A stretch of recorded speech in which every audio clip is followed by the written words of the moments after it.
هيا مسبح وروحي بيضاء وصعر اوه يا صاحبي نبي يا الله يعمي يا صاحب حق على الشغل اللي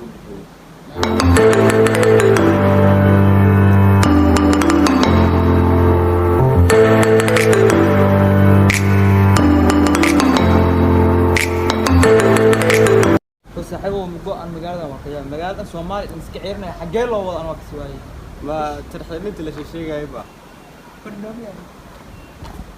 هيا مسبح وروحي بيضاء وصعر اوه يا صاحبي نبي يا ودad badan baa cashuurtiiniyo lagu leeyahay cashuurtii sanadlaha ahayd waxa weeye ايه مدني soo dhow maxaan kaa caawinaa lacagtii aad bixooya marka waxaan rabaa inaad iga qabto maxaa ganacsiga ugu furan bacadla waallah haye magacaaga nooca maxamed cali suule suugo amase suugle labada waa laakiin xagga saxda suugo weeye maxaa magaca miyaa soo xad xaggaana suule leegu bixiyey magaca miyaa soo xad maxaa magacaaga ku faysa aan fahmi waayey suugo waa meesha kugu haa badna waa ku dhalatay haa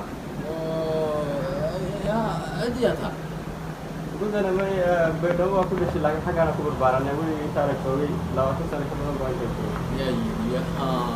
xaggaana ku barbaaray ku dhimadan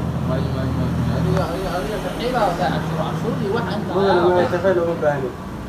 adiga tarxiilaa xaggaana ku dhimadan baydhabo ama ku dhal xagga ku ilmanan ama waxa weeye mar muhiimadu waa inaad isaaqna ahayn cid ahayn aray mudana waa ku tuugaa iga qalle maya annaga ma qalano waxa weeye cashuuraan muqaabisanahay laakiin